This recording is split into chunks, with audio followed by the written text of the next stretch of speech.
It's Wednesday and we got 6 games for you ready to go. My name is Andreas Sachenko and you're watching the KHL Update.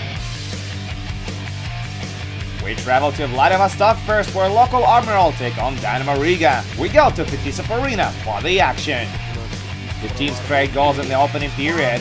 15 minutes into the game, Alexander Golnikov drives it on net from the point and Vasily Streltsov tips it home for his 4th of the year. This one comes with a man advantage.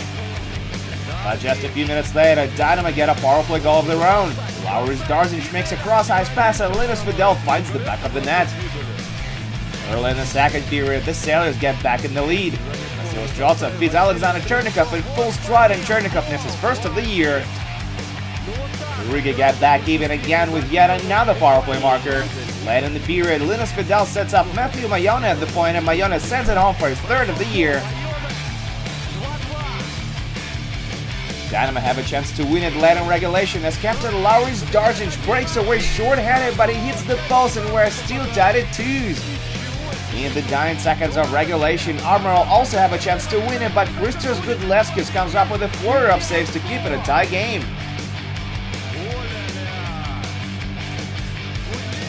So it goes to the shootout and Dynamo scored 3 on 4 attempts. Linus Vidal scores the winner and Riga leaves the ice with 2 points. 3-2 shootout final on this one.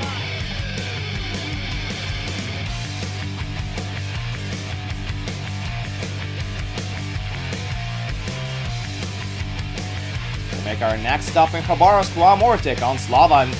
First scoring chance of the game comes early in the first. Tomas Zogorna shoots it from the left wing, then bounces on his own rebound, but Marek Chile kicks it away. But it's Slovan who scored first. Late in the period, Michal Repik scores his 4th goal in 2 games. He keeps Jeff Taffy's shot right in front of Evgeny Alikin. Amur get back even just 2 minutes later. No other but Michal Repik horrifically turns the puck over, sends it straight to the slot with the ball on top, and Igor Rudenkov says, "Thank you very much, tie game after 20.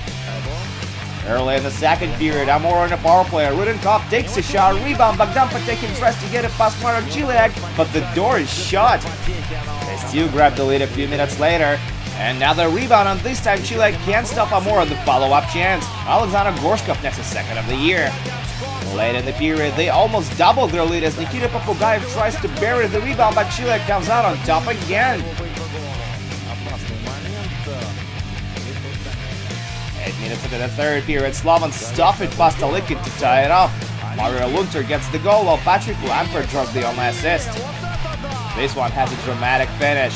With just over a minute remaining to play in regulation, Slava Ushenin gets the puck in the left circle and he bangs it past Chiliak for the win. The Tigers get 2 points on home ice despite Chiliak's heroic performance. 3-2 is your final on this one.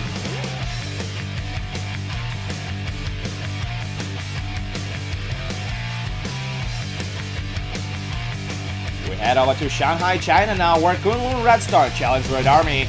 Appears to strike 6.5 minutes in. Mikhail Grigorenko sets up Kirill Kaprizov in the slot for his 4th of the year. A few minutes later, we get to see an absolute beaut by Sergei Tolchinsky. He gets past Tomasz Kondratek with a nice move and then roofs it past Ivan Nalimov. What a goal! Even to the 3rd period, Red Army converted a power play to improve their lead. Nikita Nesterov bams it from the blue line and it goes in. That's more than enough. Lars Johansson stops 19 shots for his 1st shutout of the year, and Red Army take it 3-0 on the road.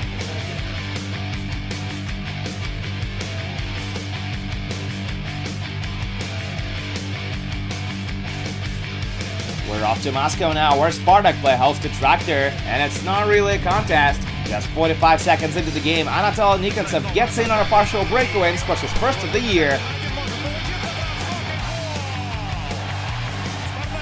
That's followed by several bad news for Tractor. First, Paul Shapura gets banged up on this play and leaves the ice for good. And then Alexander Bergstrom's goal is waved off due to goaltender interference on the play. Crucial couple of minutes of the game, because after that it's all Spartak. Late in the period, Robin Gonzal makes Tractor pay for a clumsy defensive play.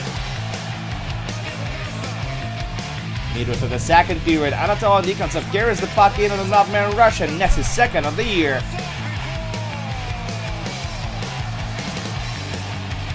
5 minutes after that, they score on a power play. Andrei Kotekin shoots it wide of the net, but Alexander Kovalchev buries the rebound off the young boards.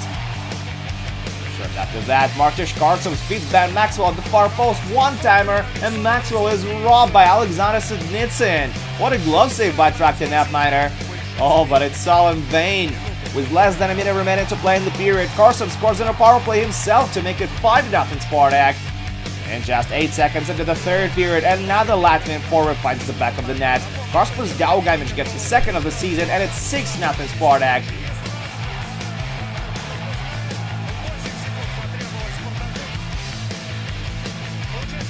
All Traktor can get on this one as a consolation goal by Igor Polygalov. He scored his fourth of the season in his 500th career KHL game.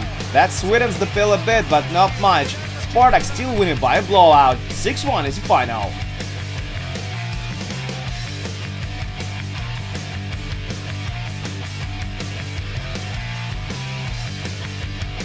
We move on to Sochi now, where the Leopards go up against undefeated Automobilist. We'll pick it up from the second. Home team has a 2-man advantage. Alexander Palunin feeds Yoann Obitu, and the Frenchman scores his first career KHL goal. 1-0 Sochi. The visitors get back even before the intermission. Igor Milovzorov scores his first of the season on a breakaway. Yefim Burkin with an excellent stretch pass to create the play. Sochi get a great chance to get back in the lead at the 9 seconds of the period as Georgi Misharin hooks Sean Collins on a breakaway. Collins given a penalty shot, but he fails to beat Vladimir Sahatsky. 32 seconds into the next period, after Ambelis converted on a power play, Francis Parep puts it home from inside on a broken play. 30 seconds later, they double their lead. Then Saxon gets into the zone with a burst of speed, and he beats Mitrushikin on the stick side. Into the period, Ilya Kurkanov improves the lead to 4-1 as he scores his second of the year on a break. Less than a minute later, they put a cherry on top with another power play marker. Stefan Da Costa sends it in while Francis Paré and Nigel Doss draw the assist. Sochi can't stop after on the list either. 5-1 is the final.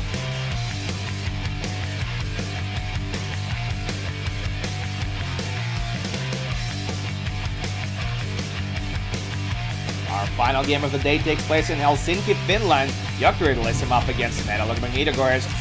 7 minutes into the game, Magnitka's Finnish forward opens up the scoring. Iiro Pakkarinen scores his third of the season.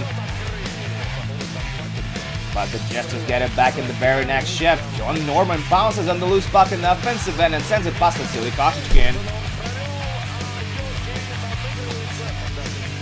Early in the second period, Niklas Jensen skates down the right wing, sends it across the ice, and Jeff Platt puts it on to make it 2-1 Jokerit.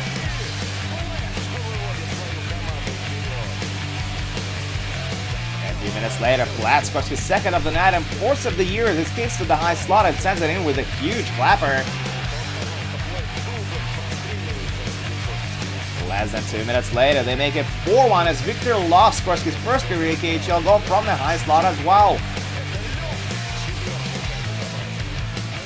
Need to get a goal back before the intermission. Wojciechowski beats Yanis Kalinic with a shot right off a face-off. Metalurg pulled Koshichkin for the extra attacker late in regulation, and it seems to work. Wojciechowski gets an assist as Roman Lubimov scores his fourth of the year. They're back to within one now. But the hope is short-lived. Just 16 seconds later, Miki Niemi tips it home and puts it on ice. Jokerit beat Magnitka for the first time since November 2016. 5-3 is the final on this one.